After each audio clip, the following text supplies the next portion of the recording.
Hello friend, welcome back. In our previous video, I have discussed about that for of loop, right? Now in this video, I want to discuss about another two of this keyword. One is the break, and another will be as a continue. Okay, continue. How can working with this? In this video, I will show you that things with the live example. For doing this, I want to run one of the for each loop. That means the for loop. I want to close it. Okay, close it. And then I close it. I simply close it, and that is our for loop. And in this for loop area, what exactly I have done before, I take one of the variable and I name it as an index.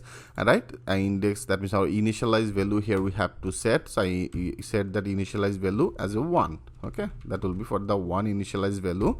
Great. And then that will be as a condition, so I make it as index our condition. I want to make it as a, that will be as a less than and equal to 20.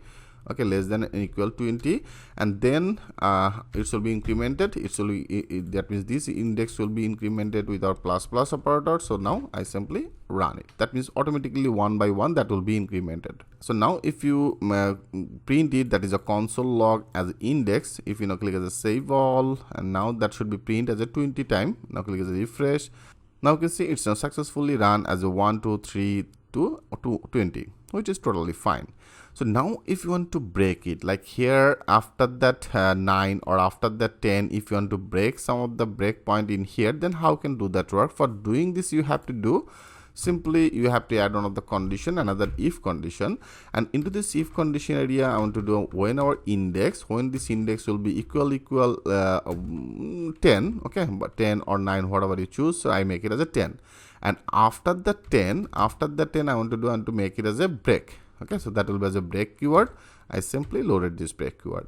That means right now that after that 10, then when that will be as equal 10, then that will be break in here. Okay, now if you click as a save all, now go there, click as a refresh. Now you can see after that 9, and then that is actually break in here. And better if you cart it, and after that I paste it. Now if you click as a save all, and now if you refresh it, now you can see it's now successfully after the 10, that is actually break in particular that position.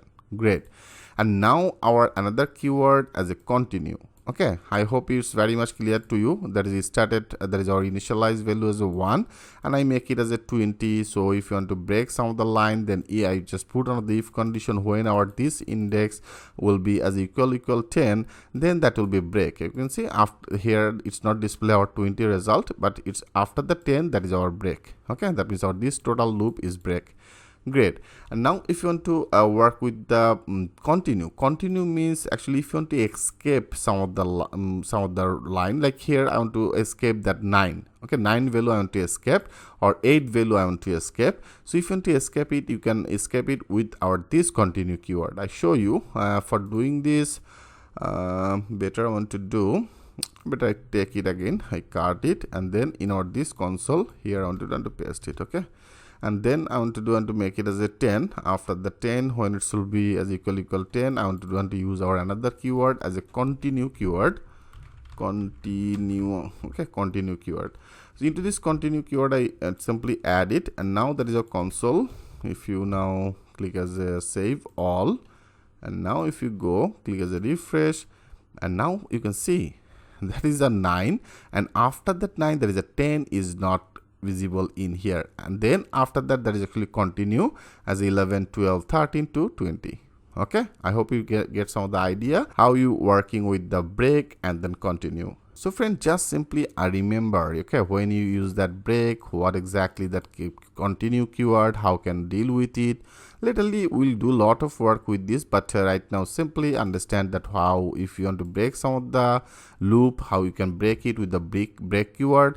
If you want to escape some of the specific line, and after that if you want to continue, then you can use that our continue keyword. Okay, I hope it's very much clear to you. In our next video, I want to discuss about that infinite loops. How can working with these infinite loops, I will show you that things with a live example. So thanks for watching, and I'll see you in the next video.